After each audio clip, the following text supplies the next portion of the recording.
السلام علیکم dear students.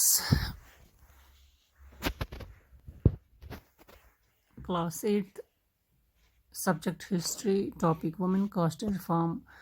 تو ڈیئر اسٹوڈنٹس, کل ہم نے پڑھا تھا کہ کیا کنڈیشن تھی آج سے 200 سال پہلے. اگر ہم کمپیئر کریں کیا کنڈیشن تھی سوسائٹی کی, وومن کی, اور کاسٹس میں کیسے لوگوں کو ڈیوائڈ کیا گیا تھا. تو ہم نے فرسٹ لیکچر پڑھا تھا. آج ہم سیکنڈ لیکچر پڑھیں گے, ورکنگ ٹورڈز چینج.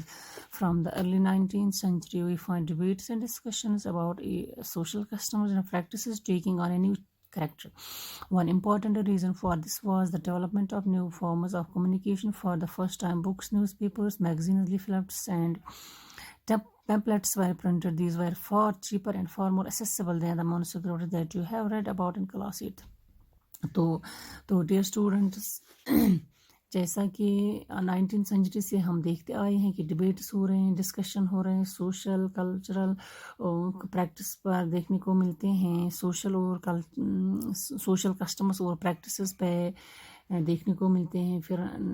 پھر کیا ہوا, پھر one important reason for this was development. اور ریزن کیا تھا کہ جو نیا ڈیولپمنٹ دیکھنے کو ملا, جب نیا کمیونیکیشن آیا, بکس آئی, نیوز پیپرس آئے, میگزینز آئے, تو یہ پرنٹ ہونے لگے. جو یہ بکس نیوز پیپرز یہ سستے داموں میں ملتے تھے, مانuscripts مہنگے ہوتے تھے, اور جو آرڈنری پیپل تھے وہ ان بکس میں, نیوز پیپر میں اپنی ویوز رکھتے تھے, اور ہر طرح کا ڈسکشن ہوتا تھا, سوشل, پولیٹیکل اور اکنامک. یہ ڈبیٹس اور ڈسکشن جو ہے یہ انڈین ریفارمرز نے انیشیٹ کیے تھے. تو جیسے کس نے انیشیٹ کیا, راجا رام موہن, انڈین ریفارمر جو تھے.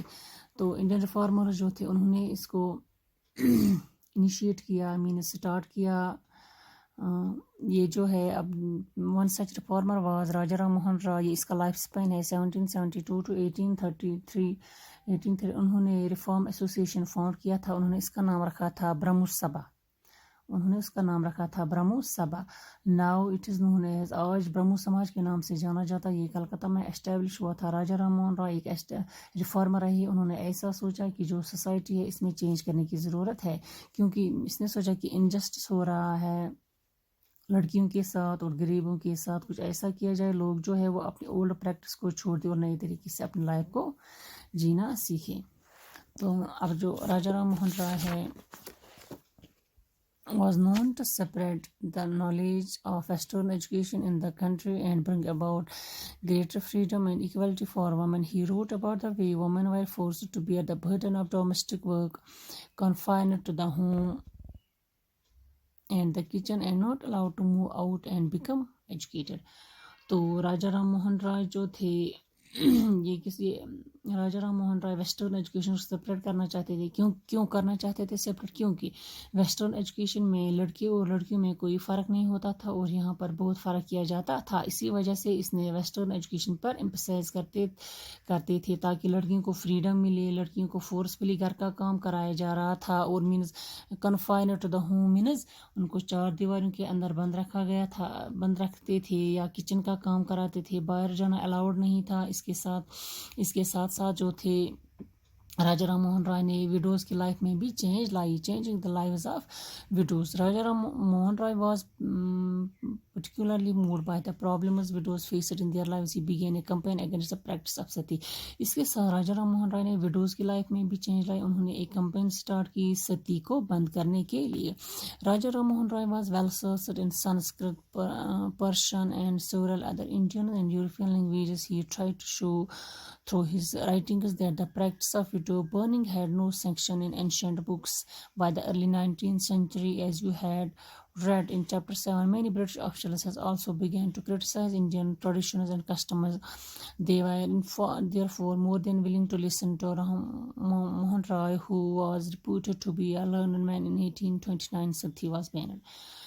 تو انہوں نے ایک کیمپین سٹارٹ کی ستی کو بند کرنے کے لیے. راجا رام موہن رائے بہت ہی پڑھے لکھے تھے. انہوں نے بہت لینگویج آتی تھی, سنسکرت, پرشین اور ادر لینگویج جو انڈیا کی تھی وہ بھی ان کو آتی تھی, اور یورپین لینگویج بھی ان کو آتی. تو انہوں نے اس پریکٹس کے خلاف لکھنا شروع کیا. انہوں نے لوگوں سے یہ کہا کہ آپ کی جو اینشنٹ بکس ہے ان میں کہیں نہیں لکھا ہوا ہے کہ آپ ویڈوز کو برن کرو. ارلی 19th سینچری بہت مینز آپ ویڈوز کو برن کرو.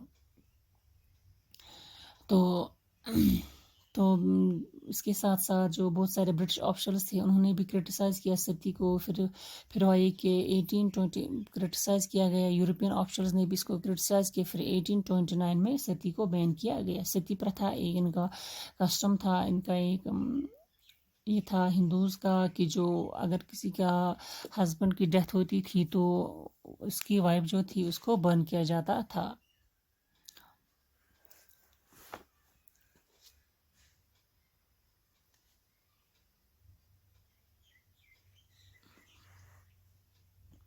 تو 1829 میں ستی کو بین کیا گیا. تو ادر تھنکرس نے بھی راجا رام موہن رائے کو فالو کیا, اور ان کو اگر یہ لگتا تھا کہ کوئی پریکٹس ہارمفل ہے تو انہوں نے اس کو سیکرٹ بکس کے ساتھ جوڑنا شروع کیا. اور کہیں پر انہوں نے یہ کہا کہ کہیں پر نہیں لکھا ہوا تھا کہ ویڈوز کو برن کیا جائے. اس سے لوگوں کی جو پاور آف ویو ہے, جو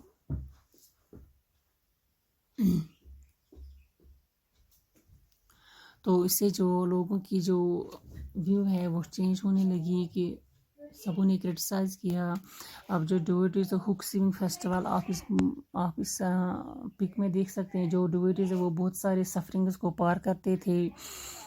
ریچول ورشپ کے لیے ہکس میں ان کی سکن میں ڈالا جاتا تھا, ہکس کو پھر لٹکا دیا جاتا تھا. یہ فیسٹیول کا پارٹ ہوتا تھا. اور یورپین آفیسرس نے انہوں نے اس کو بھی کرٹیسائز کیا کہ یہ جو ہک سونگ فیسٹیول ہے یہ ان کا ایک فیسٹیول ہوتا تھا, کہ اس کو بھی کرٹیسائز کیا. انہوں نے بھی اس کو بھی کرٹیسائز کیا. تو کل ہم اس سے آگے پڑھیں گے.